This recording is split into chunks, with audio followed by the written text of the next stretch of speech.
안녕하십니까? 이번 시간에는 파이썬의 문법에 대해서 알아보겠습니다. 프로그램을 작성하면 이 프로그램을 해석해주는 프로그램이 있습니다.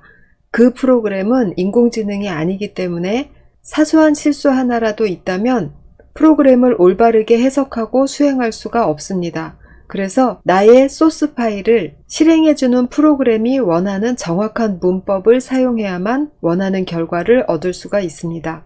이 문법을 이해하기 위해서는 주석은 물론이고 표현식, 문장, 블록 이런 것들에 대한 개념을 정확히 아셔야 합니다. 먼저 이번 시간에 알아볼 개념들을 쭉 늘어나 봤는데요. 맨 위에 있는 세 개를 기준으로 봤을 때 표현식보다 문장이 큰 단위이고 문장보다 블럭이 큰 단위입니다. 표현식에 대해서 먼저 알아보겠습니다. 표현식이라 함은 연산자와 피연산자가 결과값 한 개를 내는 것을 표현식이라고 합니다. 예를 들면 이렇게 2 하나만 있어도 이것도 표현식입니다. 이것의 결과값은 2죠.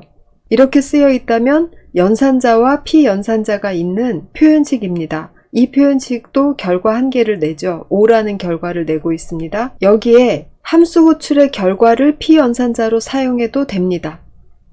그리고 우선순위를 표시하기 위해서 괄호를 사용해도 되고요. 식은 얼마든지 길어질 수 있습니다. 단, 이 식은 하나의 결과값을 내주기만 하면 됩니다. 그럼 이것을 문장으로 만들어 보겠습니다. 이 한 개의 결과값, 표현식이 내놓은 한 개의 결과값은 임시 메모리에 잠깐 있다가 다음 문장으로 넘어가는 순간 그냥 없어지게 됩니다. 그렇다면 그 결과를 보존하기 위해서는 변수에 저장을 해야 되겠죠. 그래서 지난 시간에 본 대로 이런 문장을 사용했을 경우 대입 연산자의 오른편에 있는 표현식을 계산한 다음 그 표현식의 결과값을 왼쪽에 있는 변수에 대입한다 라는 의미입니다. 그럼 이렇게 해서 표현식과 문장이 어떻게 다른지 알아봤습니다. 다음은 블록에 대해서 알아보겠습니다. 밑에 제가 for 구문을 쓸 건데요. 이 구문에 대해서 아직 이해 못하시는 게 당연합니다. for 구문에 대해서 다루지 않았어요. 어떻게 생겼나 문법만 보시면 됩니다. for나 in이라는 것은 예약어로서 파이썬 내부에서 어떤 의미로 사용되는지 미리 정의된 예약어입니다. 그런데 여기서 주의해서 보실 점은 이 줄의 맨 끝이 콜론으로 끝났다는 것입니다. 콜론으로 끝나는 줄은 그 다음 줄부터 자신에게 속한 블럭을 가지게 됩니다. 그럼 자신에게 속한 블럭은 어떻게 표시하느냐 하면 들여쓰기의 방법으로 표시합니다. 그럼 이 안에서 프린트 해준다고 생각해 봅시다. 이렇게 했습니다. 그런데 여기에서 앞에 4개의 스페이스를 치고 프린트 가로 열고 I 가로 닫고 이렇게 썼습니다. 그럼 이 문장은 for의 이 F라는 첫 번째 글자보다 안쪽으로 들여쓰기를 한 것이죠. 들여쓰기를 했고 그 앞에 콜론을 가지고 있고 그렇기 때문에 이 문장은 for 구문에 속한 블럭 내의 문장이 되는 것입니다. 그럼 여기에다가 똑같이 위에 있는 거랑 똑같이 들여쓰기를 해서 여러 개의 문장을 쓰실 수가 있어요. 여러 개의 문장을 쓰고 for 구문이 끝났다, 이 블럭이 끝났다 라고 하면 그 다음 문장은 다시 맨 앞 글자인 F자하고 똑같은 위치에 써주시면 됩니다. 그럼 블럭이 시작될 때는 문장의 맨 끝에 콜론을 찍고 시작하시면 됩니다. 그 다음 줄부터 이 줄에 포함된 블럭인데 안으로 들어간 블럭에 대해서는 같은 분량의 들여쓰기를 해주시면 됩니다. 여기에 있는 이 칸수는 꼭 4개일 필요는 없고요.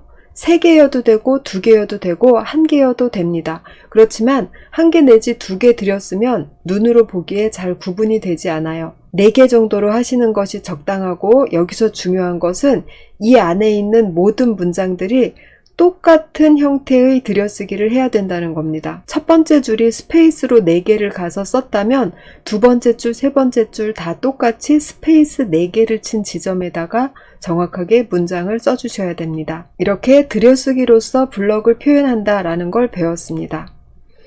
다음은 주석인데요. 프로그램을 하다 보면 이렇게 코드만 계속 나열해 가지고는 나중에 이 프로그램이 어떤 일을 하는 프로그램인지 작성한 사람조차도 잘 구분할 수 없게 됩니다. 그래서 이때는 주석을 쓰는데요. 샵하고 이 프로그램에 대한 설명을 씁니다. 맨 앞에 샵으로 시작하고 그 뒤에 나오는 글자들은 프로그램으로 해석하지 않아요. 이 소스 파일을 해석하는 프로그램에서 이 줄은 그냥 건너뜁니다. 단 여기에서 엔터 치고 다음 줄로 넘어갔을 때는 그 다음 줄부터는 다시 파이썬 코드구나 라고 생각하고 해석을 시작합니다. 주석을 붙이는 기준은 아주 중요한 부분이다 라고 할 때는 한 줄 한 줄에 주석을 붙이시는 것도 좋고요. 대부분은 블럭 단위로 주석을 붙이시면 적당합니다. 다음은 기본 자료형에 대해서 알아보겠습니다. 파이썬의 기본 자료형으로는 int, float, str 이렇게 3개를 소개해 드리겠습니다.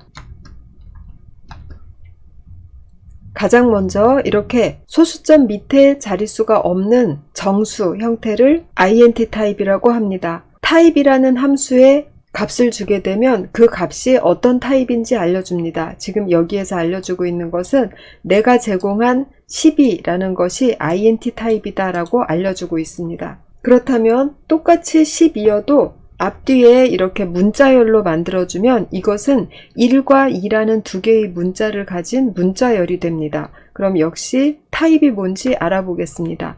그러면 똑같이 12 같지만 그게 아니라 1과 2라는 문자 두 개로 만들어진 문자열이다 라는 뜻으로 스트링 타입이라고 알려주고 있습니다. 그럼 소수점 이하의 자릿수를 가진 타입은 플로트라고 부르게 됩니다. 그리고 이 3개 int, str, float라는 것은 함수로도 쓸 수 있습니다. 그 타입으로 변환시켜 줍니다. 무슨 말인지는 한번 써보시면 알 것 같아요. 지금 여기에 제공되고 있는 이것은 문자열 타입입니다. str 타입이에요. 그렇지만 숫자로 해석할 수 있는 문자열이죠. 그럴 때는 int 라는 함수에 제공을 해주면 이 int에서 10이라는 정수를 돌려줍니다. 그럼 저게 진짜 정수인지 타입으로 확인해 보면 정수가 된 것을 알 수 있습니다. 그럼 똑같이 1, 2라는 문자열을 플로트로 해석을 하게 되면 12.0이라는 플로트 타입으로 내놓습니다. 반대로 10이라는 정수 타입을 주면서 스트링으로 바꾸라는 함수 이름으로도 str이라는 타입 이름을 쓰실 수가 있습니다. 그러면 10이라는 정수가 들어가서 1, 2라는 문자열이 나왔습니다. 이렇게 기본 자료형 3개 int, str, float 이렇게 3개가 있다. 그리고 어느 타입인지 알아보려면 타입이라는 함수를 사용하면 된다. 그리고 타입 변환을 할 때는 int, float, str이라는 타입명을 그대로 함수로 사용하시면 되겠습니다. 다음은 변수와 식별자 명령 규칙이라는 말을 써봤습니다. 변수라는 건 프로그래머가 자기 마음대로 지정해서 사용할 수가 있는 것입니다. ABC라는 이름의 변수를 만들겠다라고 하면 이렇게 하면 ABC라는 이름의 변수가 생겨나는 것이죠. 그런데 이 변수 이름은 이름 짓는 사람 마음대로 지으면 되지만 여기에도 규칙이 있습니다. 그것이 바로 식별자 명령 규칙이에요. 영문, 숫자, 언더바 이렇게 3 종류만 조합해서 사용을 하셔야 됩니다. 그리고 이 중에서도 첫 번째 글자에 대해서는 또 별도의 제약이 있습니다. 첫 번째 글자에 대해서는 숫자는 쓰지 말아라 이렇게 되어 있어요. 언더바나 영문으로 시작해야 됩니다. 그럼 언더바 ABC 이것은 되고 12 ABC 이것은 안 된다는 것이죠. 이것이 일반적인 식별자 명령 규칙이고요. 여기에 한 가지 더 예약어라는 것이 있습니다. 예약어는 파이썬이라는 프로그래밍 언어 내부에서 사용하도록 정해진 단어들이 있어요. for라든가 in 이런 단어들이 있습니다. 그런데 이것도 지금 식별자 명령 규칙을 지키고 있죠. 그렇다고 해서 이것을 내가 변수 이름으로 사용한다면 헷갈리겠죠? 그래서 예약어 제외라는 규정이 있습니다. 그럼 다시 정리해보면 식별자를 만들 때는 식별자라는 것은 변수에도 적용할 수 있지만 함수 이름에도 적용할 수 있어요. 아직 우리가 함수를 만들어 보지는 않았습니다. 그래서 식별자의 뜻은 프로그래머가 이름 지을 수 있는 대상을 얘기합니다. 식별자를 만들려면 영문이나 숫자, 언더바를 조합해서 쓰면 된다. 단 첫 번째 글자로는 숫자는 쓰지 않는다. 그러면서 예약어는 제외한다.